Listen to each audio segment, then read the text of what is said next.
உங்கள் உதவிக்கு மிக்க நன்றி. நீ எங்க இருந்து வருகிறாய்? பூமண்டலத்திலிருந்து வந்திருக்கிறேன். பூமண்டலத்திலிருந்தா? உங்கள் மண்டலத்தில் இருப்பதை விட இந்த மண்டலத்தில் இழுக்கும் சக்தி மிகவும் குறைவு. இதை போன்ற காலணிகளை அணியாவிட்டால் இப்படித்தான் தொல்லைப்பட வேண்டி வரும். பத்திரமா வைத்துக்கொள். என்ன இவ்வளவு பெரிதாக இருக்கிறதே, இதில் என்ன எழுதியிருக்கிறது? இத்தனையும் எனக்கு மேல் மண்டலத்திலே கொடுக்கப்பட்டவை. நான் கீழ்மண்டலம் நோக்கி செல்கிறேன். நீயும் வருகிறாயா? வருகிறேன். என்ன விசேஷம்? பூமண்டலத்திலிருந்து ஒரு பெண்ணை கொண்டு வந்திருக்கிறார்களாம். அவள் கலையிலே அரசியா, ஆடல் அழகியா, பாடல் மோகினியா. அவளுடன் போட்டியிடப் போகிறேன்.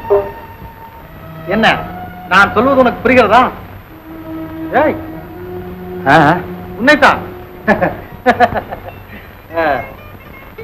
உட்கார், நான் போய் சாப்பாடு கொண்டு வருகிறேன். சாப்பிட்டு விட்டு புறப்படுவோம்.